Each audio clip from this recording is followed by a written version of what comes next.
Yes, my name is Trương Thành Nam. You can call me Nam. Hopefully, via my presentation within an hour, all of you can have a general understanding about the nutritional situation in Vietnam, especially in terms of influence of COVID-19 context to food choice, diets, and nutritional status. And if you have any question during my presentation, so please feel free to raise your hand and make your question, or you can leave the question in the chat Zoom, in the chat box of Zoom. So I will be able to respond your question as soon as possible. Is that okay? Okay. So let's get started now. Okay. What's the extent of this presentation? So we will go through 4 parts.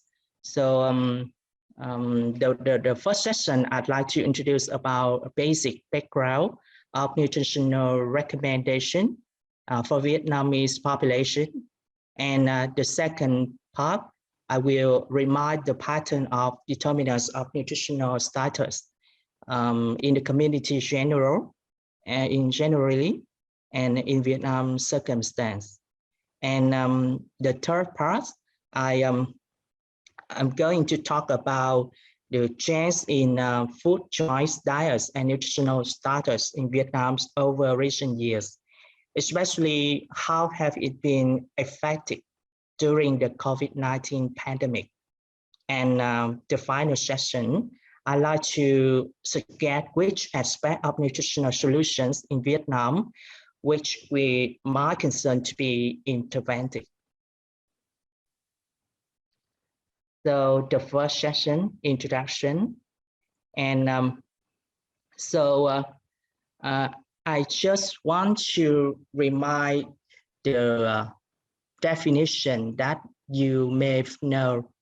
So do you remember the definition of health defined by World Health Organization? Who knows?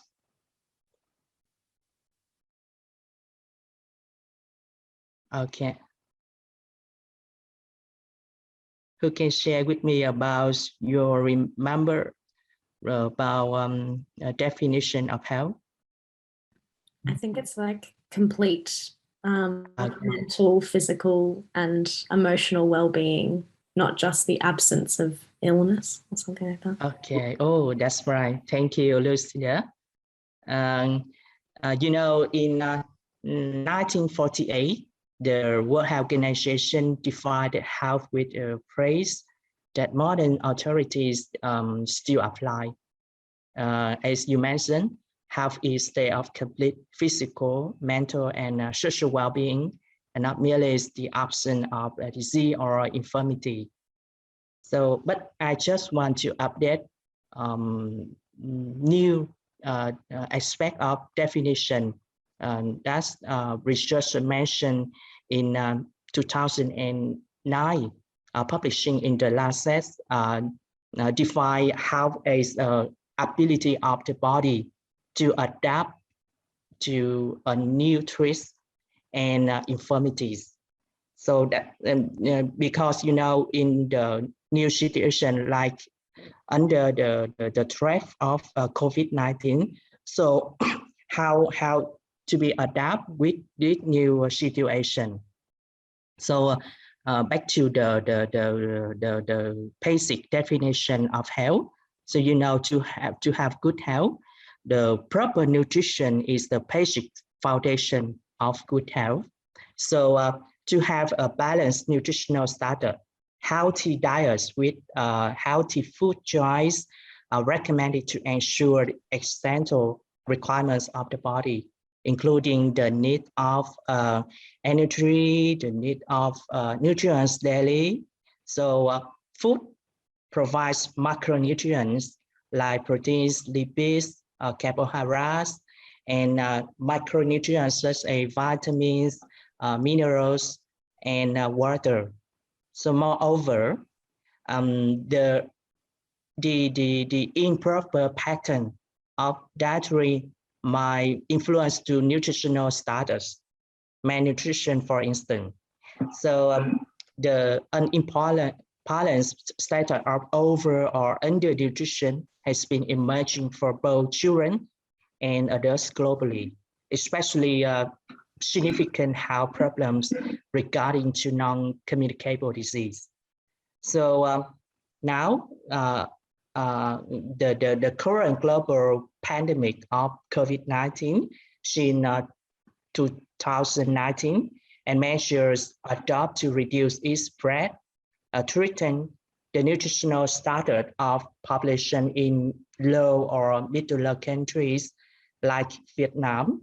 So understanding how the COVID-19 affects food choice, diets, nutritional status can help generating recommendation on mitigating intervention and policy as well.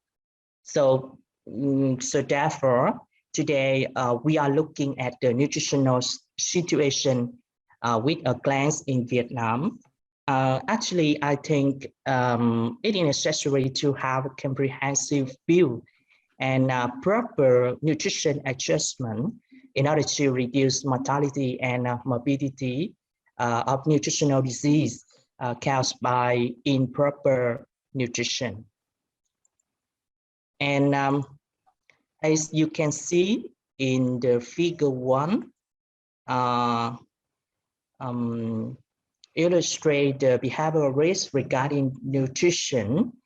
And you know, over the last 10 years, from 1909 to 2019 to 2019, so dietary factors are placed as one of the top 10 leading risks of health over the last decades.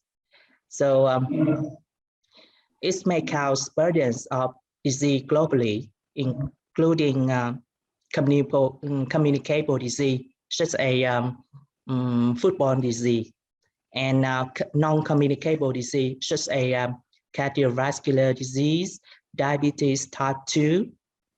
And for this session, I just want to ask you that could you please give me some example of dietary risk affecting to health, including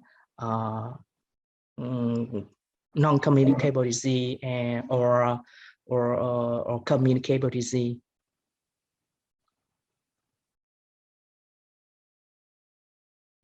I guess like highly fatty foods or such foods with saturated fat could be associated with coronary artery disease and atherosclerosis and that kind of heart disease. Okay, that's right. And so who can compare indifferent with high intake or low intake of food consumption that may cause to non-communicable disease, like you mentioned about with the high lipids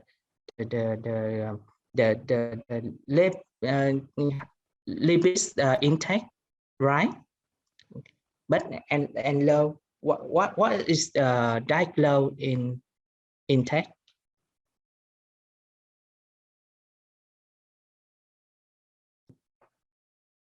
How about the vegetable, fruits, or calcium, or fiber, right? Do you read that? Okay, for example, with diet low in fruits, vegetable, calcium, or fiber, or diet high in red meat, processed meat, sugar sweetened beverage, trans fatty acids, or sodium as well, or food unsafety for communicable disease. Yeah. And So one more question about the recommendation of food of healthy diets in Vietnam and Australia. So I mean, in terms of disease prevention.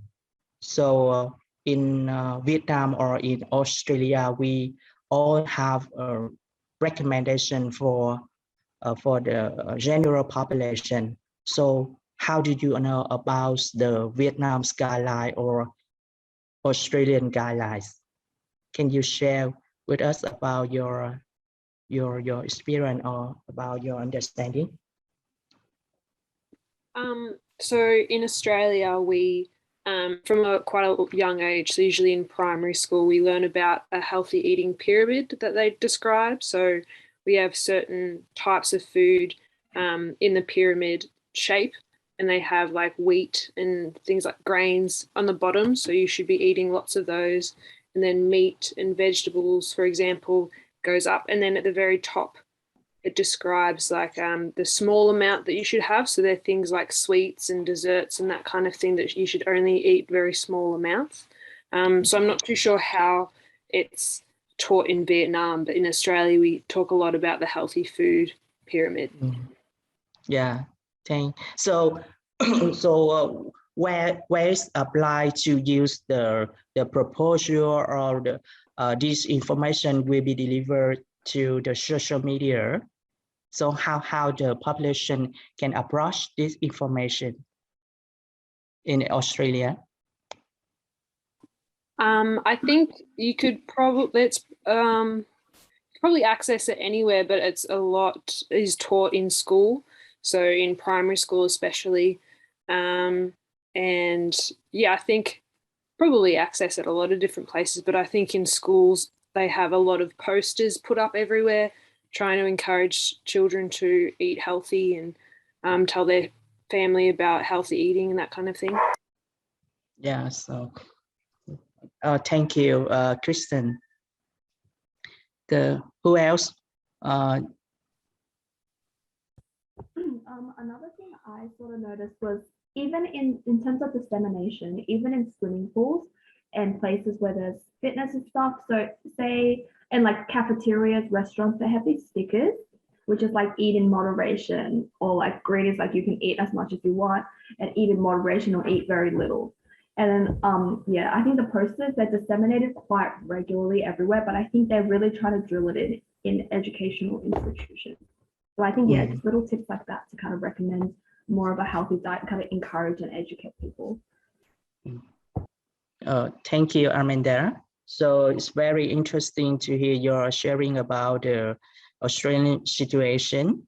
So how about in Vietnam? Just I'd like to give you some basic information. So far, Vietnam has food-based dietary guidelines nationally. The guidelines include 10 steps on proper nutrition for period 2013 to 2020. And the second one is the Vietnamese food pyramid. Okay, so for the first thing, Vietnam published food-based dietary guidelines in 1995, and the revised versions has been published in different years, and the updates into 2015, and the current version will be revised in 2022 and 2021. And the National Institute of Nutrition adopt the development of the dietary guidelines.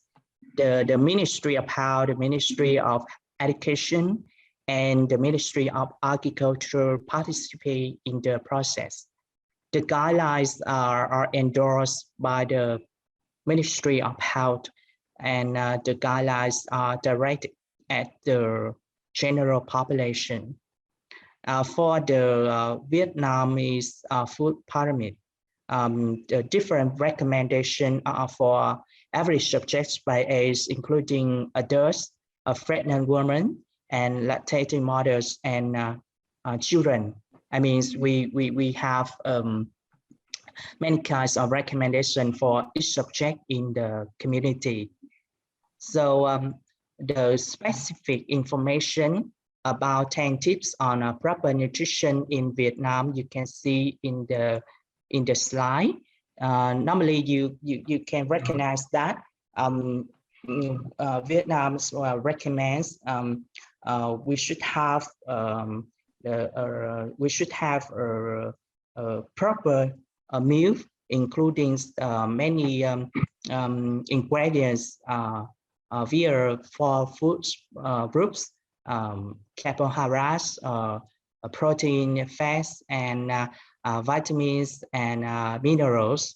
The other things including consuming about vegetable, about salt, food safety, or water, and especially for the children, breastfeeding and using milk or dairy products is very popular recommendation in Vietnam. And also the population need to keep the increase physical activity to maintain the balanced weight to keep a healthy body, as well as prevention of disease. So for the Vietnamese food pyramid, you know, Vietnam used the 3-dimensional food pyramid to represent the meshes of its guideline. The pyramid is divided into 7 layers according to recommended level of consumption. So, for example, cereals and tubers are at the top, at the bottom, followed by vegetable, fruits, protein-rich foods, fats, and oils. Sugar and salt are at the top of the pyramid. So, and you know, over years, recommendation was revised to be more appropriate. For example, in the period 2010 and 2015, so the amount of food consumption by month was recommended. Meanwhile, from since 2016, the specific number of daily consumption for each food layer has been specified. In addition, physical activity and water are mentioned as the roof of the food pyramid. So based on that, it is applied to health education to everyone in the community via social medias and or in the healthcare setting, okay, or in the school setting as well. Yeah. And about the food pyramid in Australia, as the Kristen mentioned, so you can see that we have a similar models, like but the numbers of layers is quite different. As you can see in Australia, we will be recommend the using the healthy eating pyramid with a foundation layer and the middle layer and the top layer. So with the foundation layer in the new of the improved pyramid, the 2 bottom foundation layers are comprised of vegetables and legumes, fruits and grains, and plant foods are highly nutritious and provide the main source of fiber and carbohydrates in diets. And Nutrition Australia recommends that 70% of what we eat should be from this category. And for the middle layer includes 2 food groups like milk, yogurt, cheese, and alternatives, as well as lean meat, poultry, fish, eggs, nuts, seeds, and legumes. So the foods includes in this layer provide us with most of our calcium and protein requirements. However, we often overconsume them. It's important for children, for adults, like to limit their intake of dairy and meat each day. About the top layer, and you can see that the smallest of pyramid layer is the top with healthy fat layer, which is essential for good health. It's recommended that small amount of olive oil be included in diets to satisfy this requirement. And I just introduced about the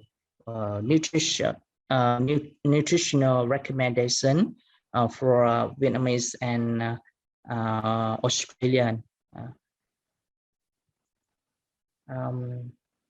For the next session, so I'm going to talk about the key determinants of nutritional status. So, based on many kind of pattern of cause and consequence of malnutrition. So you can see this is the pattern suggested by UNICEF, and we know that there's various number of factors at different level which influence to nutritional status for each person. So living in their family, the unbalanced intake due to poor dairy quality and quantity, and disease. There are 2 things that directly cause of malnutrition. It's due to insufficient access to healthy food, inadequate care, and food and feeding practice, and poor water, sanitation, food safety, and inadequate health service, and sedentary lifestyle and behavior. And at the social level, you can see that the natural environment, such as pollution of land, pollution of air, pollution of water, or the social and cultural developments or social cultural environment, such as the development of agriculture, economies, stability and security of food, culture, or politics. So all of these things affect to the nutritional status, leading to the under or over nutrition. And in Vietnam context, so and now the nutrition transition in Vietnam has started recently. It's marked by the transition of diet from poor and single diets to various nutritious diets with animal proteins, lipids, and processed food. So this nutrition transition related to social, cultural, and economical change in the context of demographic transition. And Vietnam has the high economic growth and accelerated urbanization lead to the transition of age group and morbidity pattern. Besides that, the double burden of disease and this is a common feature in the nutrition transition in developing country in general and in Vietnam in particularly. And for example, for the social economic development, so I believe that economic growth is a key factor related to nutrition transition, because you know, income growth is associated with increased purchase of highly processed food and sugary beverage, which are seen as driving the health change. And in Vietnam, you know, average expenditure for food was doubled in 2014 compared to the previous decade. And recent research found that for every 10 increase in GDP stands for gross national products per capita, stunning in children decreased by 6%, but overweight in women increasing by 7%. So the second factor that I would like to mention that is the development of infrastructure, science, and technology. You know, globally, study have found that green revolution related change in agricultural practice related to high yield of grains and vegetable oils in Vietnam. Food processing industry has made the food availability and ensure food security. And Vietnam is one of the leading exporter worldwide, such as products of coffee and rice. And beside that, Vietnam is a major sugar producer, which means the country is seen as a world market for sugar products.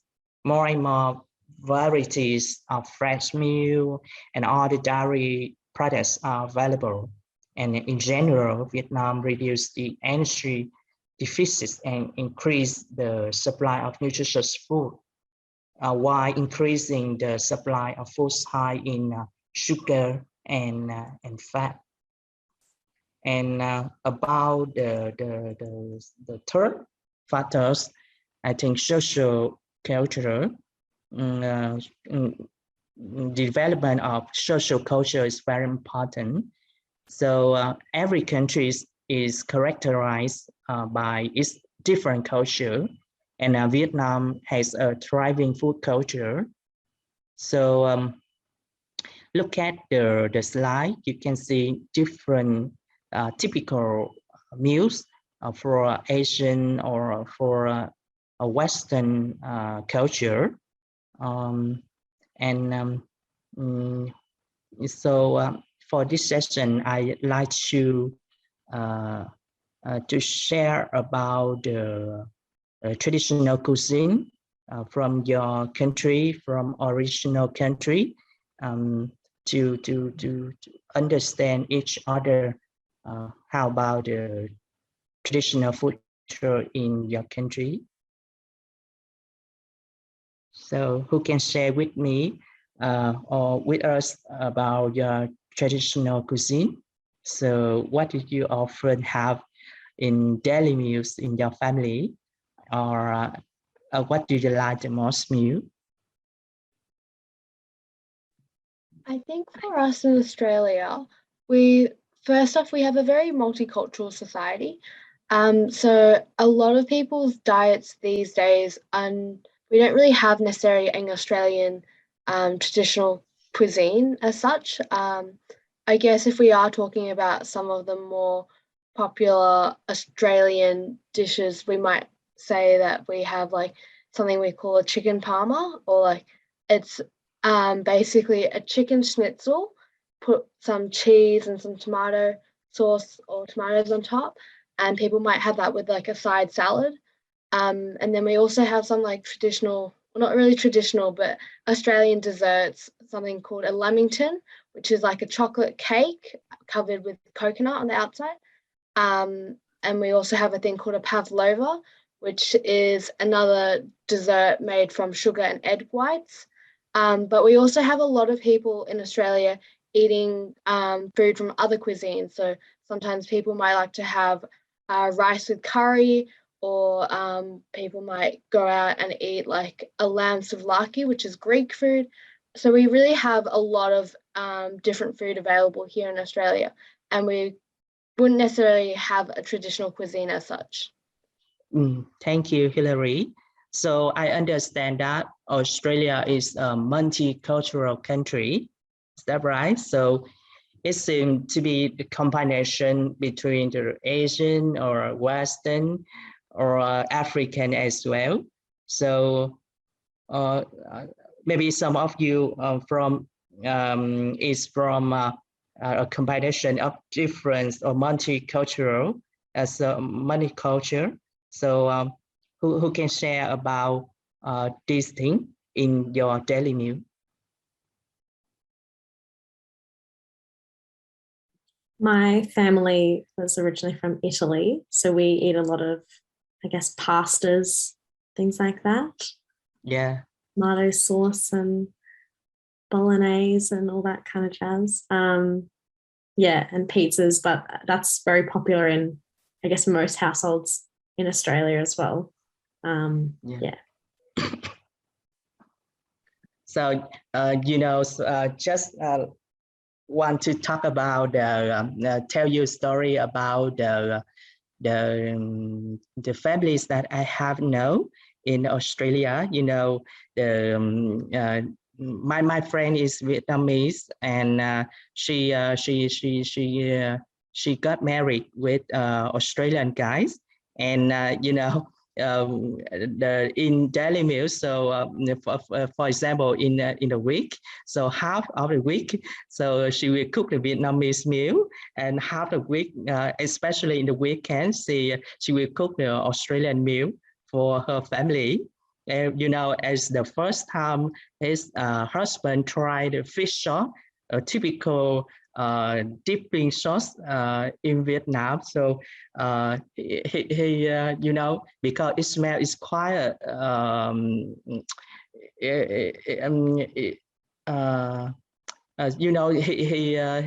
didn't like, he disliked the smell of fish sauce.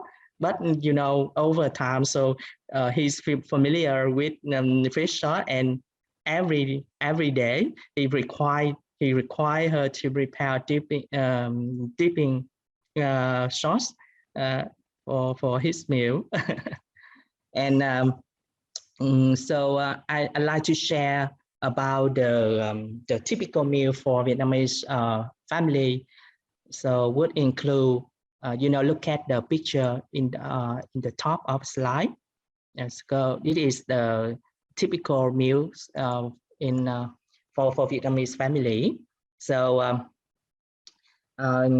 the meals include cooked rice here, cooked rice, cooked white rice, and the main dish to eat with rice include fish or seafood or meat, tofu or eggs. So they will cook by real, boil, steam, or fry with vegetable. And the third meal, the third dish is vegetable. You can see here 2 dishes of vegetable, and a salted, boiled, or raw fresh green vegetable, and a clear broth with vegetables, and often meat or seafood or other kinds of soup. Dipping sauce such as pure fish sauce, ginger fish sauce, or tamarind fish sauce, or soy sauce.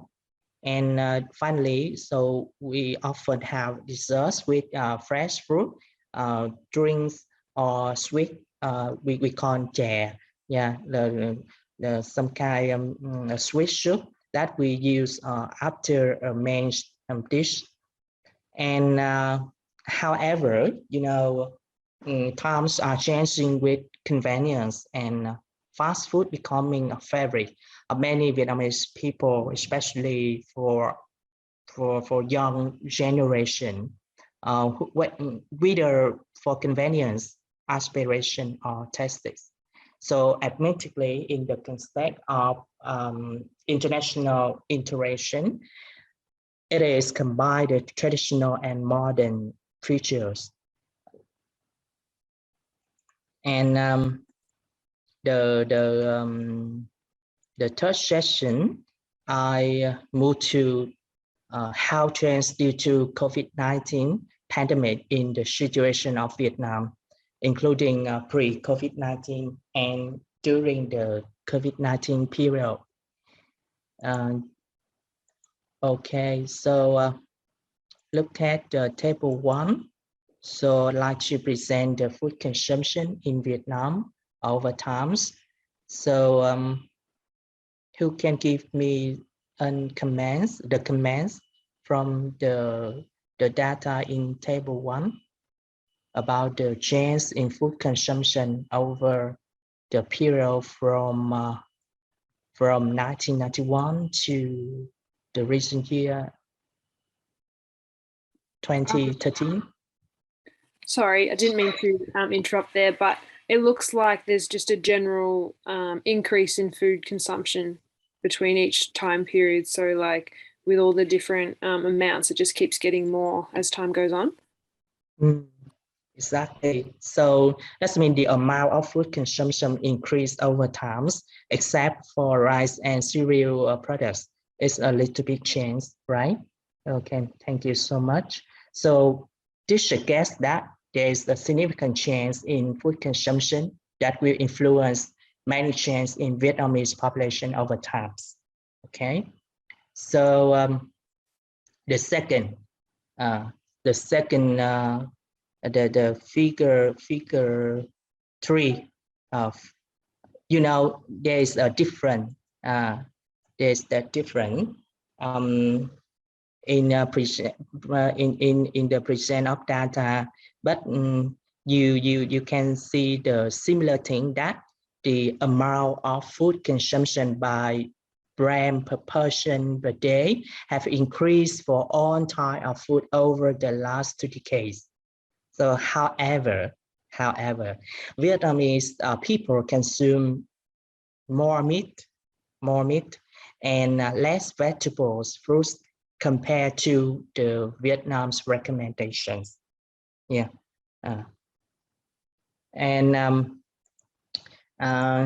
So for the next figure, so I'd like to present the energy intake and components of energy from protein, lipid, carbohydrate. So who can recognize this? Who can give me the comments from the figure, from this figure?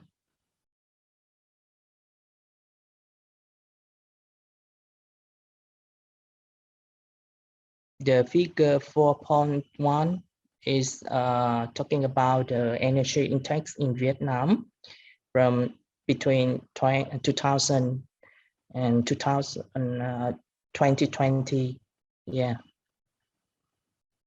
I think that we can see that between 2000 and 2020, the energy intake overall has increased, and particularly that the proportion that's coming from carbohydrates is decreasing, whereas the proportion coming from lipids and fats is increasing. So yeah, I think overall people are consuming more of their energy intake, and it may be coming from different sources as kind of the food system changes and what's available changes. So thank you, Stella. So I just want to ask you more question. So from the proportion of nutrition from lipids, carbohydrate, and protein, so do you think that is balanced? following by the Australian recommendation? Even though this is the Vietnamese data, but you know, so how do you think about the proportion of energy from protein, lipids, and carbohydrate compared to the Australian recommendation? I think it is very dominant in carbohydrates, which is still similar to Australia, where like a large majority of our energy intake does come from carbohydrates as well.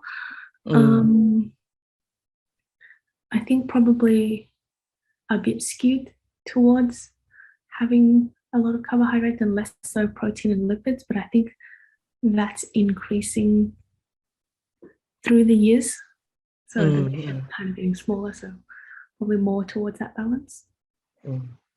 Actually, normally for the balance or sufficient calories from in the total of energies, for this data, you know, I just want to show that. So this is sufficient calories for general population. It's more energy from the carbohydrate, and next to is the lipids, and the last is energy from the protein. And for the Vietnamese recommendation, in terms of nutritional intake, stays sufficient calories for generation. The proportion of energy resource from proteins, lipids, and carbohydrates tend to meet the recommendation in Vietnam. And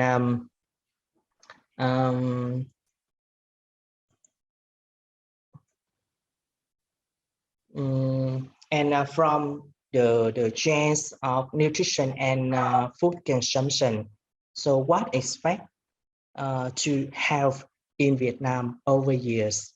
You know, the results of nutrition and food consumption chains, positive effects can be recognized. The national rate of stunning height by age, and you know, the national rate of stunning among children aged under 5 years old is 19.6. It means under 20%, classified as medium according to the World Health Organization classification. And Vietnam is now on track to achieve the global nutrition goal. However, there's still regional disparities in stunning rate at the rural areas, and the simple of the dominant rate is still at a high level. That it means there is the difference between the rural and urban area in stunning prevalence.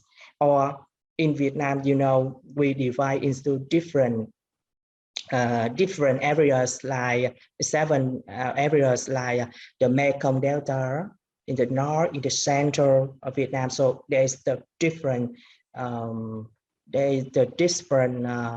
prevalence of malnutrition, especially stunning rate, in Vietnam. And another result is that you can see that, and about the height of Vietnamese adult, there has been a sharp change in the group of young men aged 18 years old in 2020, reaching 168.1 centimeters, and a female in 2020 reaching 156.2 centimeters. And the highest height achieved has come earlier than before. Specifically, it was at the age of 26 to 29 years old in 2000. But 20 years later, it was at the age of 20 to 24 years old. Okay. And on the contract, the negative effect from change in nutrition and food consumption might be a future challenge. I just give you an example. The data in the table 2, it is the result from the nutritional status of Vietnamese children aged 11 to 12 years old, conducted in 2019.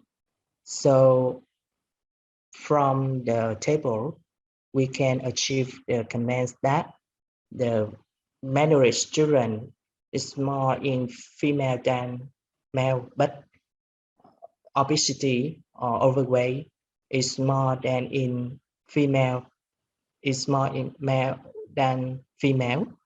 So I like to say that in children, malnourished prevalence has decreased, but the rate of obesity or overweight has increased.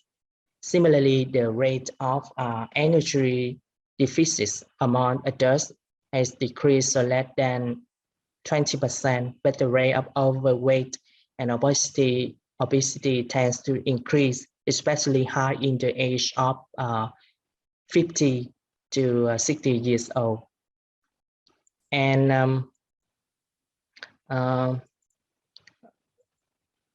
the pattern of chronic non-communicable disease includes cancer, cardiovascular disease, diabetes, COPD, asthma, or other non-communicable disease. Between 2011 and 2015, these diseases accounted for around 60 to 80% of the total disease burden of disability. And about the mortalities rate, non-communicable disease also contribute to around 70% of annual deaths between 2006 to 2018. So in short, these trends are both opportunities and challenges in Vietnam. The opportunity is to change diet to have improved health malnutrition. On the other hand, Vietnam has to face with chronic non-communicable disease and increasing obesity. Therefore, it is necessary to have a broad view and make the right choice of nutrition and food for general population in order to improve health and lead to healthy lifestyle. So that is the pre-COVID-19 pandemic. And now, so during the COVID-19 pandemic, what happened? Since 2019, the COVID-19 pandemic is a global concern and rapidly spreading pandemic of recent times. So the World Health Organization fact of the mortality due to COVID-19 was 4 to 6%, and the uncontrolled growth of COVID-19 case has led the isolation of billions of people and lockdown in many countries around the world. And in Vietnam, we have a similar case. And the period of national lockdown has not been continuing since 2020, but currently, from the COVID-19 pandemic has returned from April 2021, and many provinces in Vietnam have applied social distancing, wearing masks, face masks in public, and no gathering in crowd place. So such the unintentional situation requires people have to change normal life before COVID-19 pandemic, including their work, their health, and fitness, for example. So I'd like to have some question for you to discuss. So so like to give you some question like so what do you think about the change might be faced in terms of food choice and diets and nutritional status, and why it might be changed, which outcome might be from this change, and what happened in the reality, So I mean, I just want that you can think about what might be changed due to the COVID-19, because the lockdown situation or other things due to COVID-19. Can you share with us? Maybe certain food not being available. So maybe there was a shortage in some type of food. So people might have had to choose different options. So maybe the rate of those kind of foods went up, but other foods went down depending on how the supply chain was affected, if that makes sense. Yeah, I see. So okay, who can share with us about the Australian situation? That means in the during of lockdown time. So what happened in terms of availability, affordability of food consumption?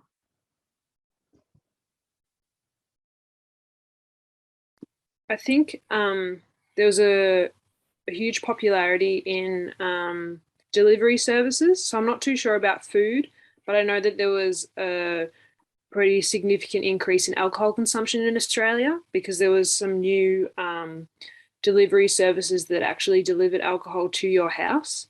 So I know that that has become quite a interesting topic that more people were drinking more alcohol because it was a lot easier to get because you could just have it delivered to your house instead of having to go out and buy it yourself. Okay. And actually, I'd like to hear more discussion about your team. Kevin? Sorry, could you repeat the question, please? My question is, what do you think about the change in terms of food choice or nutritional status or status due to COVID-19 in general situation or in Australian context? Yeah, so I think something that I've kind of personally observed, and this probably isn't a very good generalization over a large population, but I think because of the effect of lockdowns and people staying at home, it seems like people have tended to consume foods that they would usually not consume on like a daily basis. For example, that might be like comfort foods, which might involve, higher concentrations of lipids and fat sources. But yeah, I think because people are staying at home quite a lot during the lockdowns, and perhaps that might mean not being able to access certain food sources such as fruits and vegetable as much as they would usually be able to. I think that could play a role in seeing the differences in the nutrient consumption. Yes, thank you, Kevin. And based on the patterns from the impact pathway of COVID-19. So, one of the major direct effects of COVID-19 on food and nutrition outcomes has been through its impact on employment, income, generating activities, and associated purchase power. Other channels of impact, such as physical access, availability, and affordability on food, provided a heterogeneous picture. The impact of COVID-19 on food system and diets manifested with various intensity, degree, duration, and in different forms. I mean, in different countries, the impact of COVID-19 is quite different.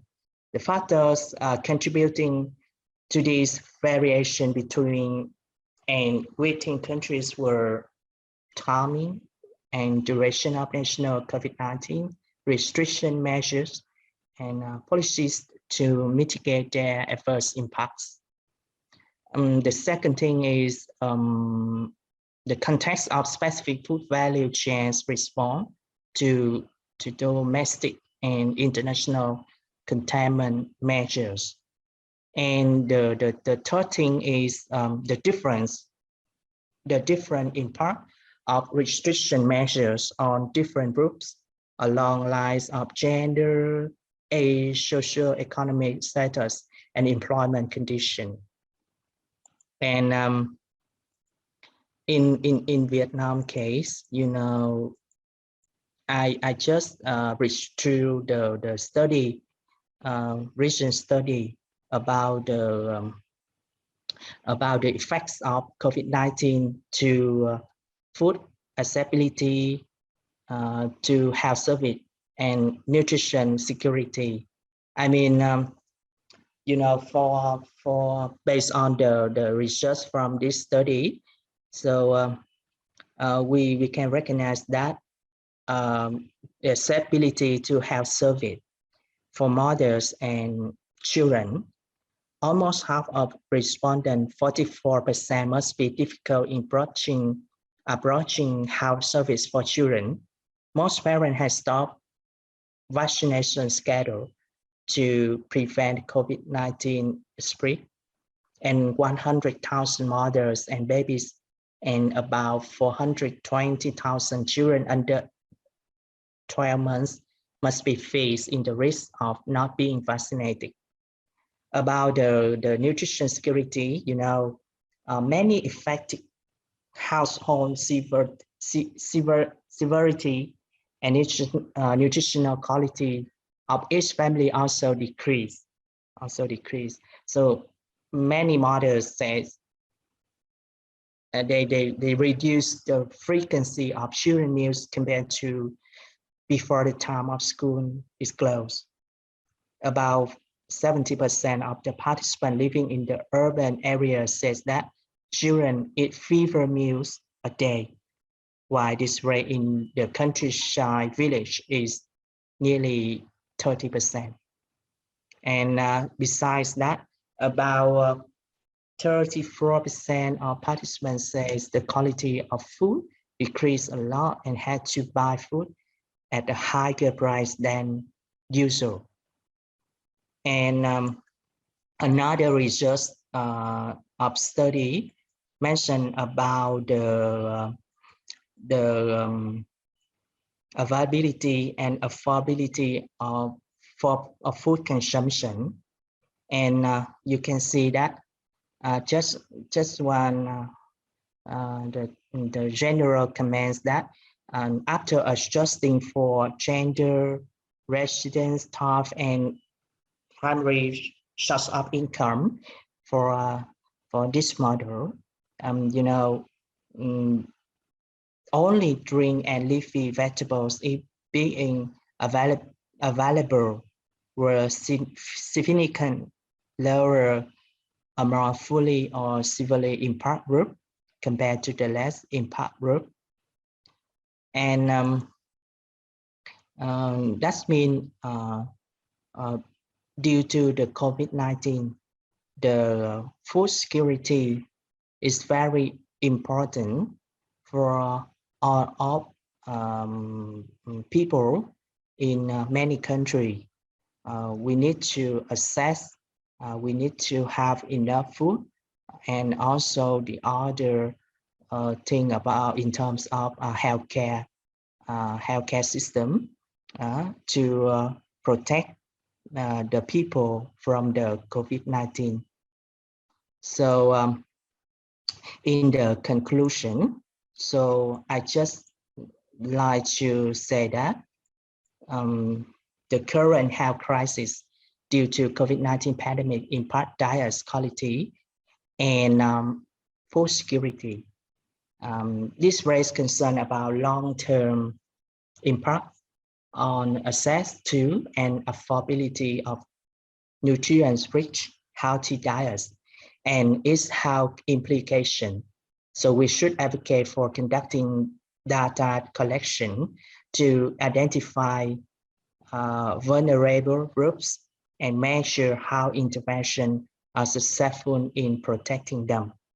So I think COVID-19 is the hot topic for all aspects in health and in terms of nutrition.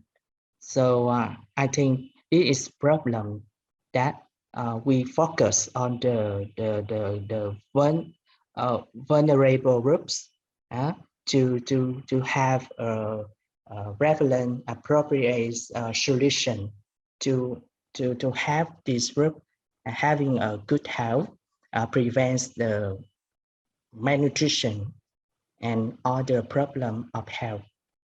So that is my presentation. So I also to have the presentation, I also refer to this reference. So you can see some of this article or paper to have more understanding about the effects of COVID-19 in terms of health in general and in nutritional status in particularly. Okay, so thank you so much for your listening and joining my presentation with your response in the question and answer part. So do you have any question?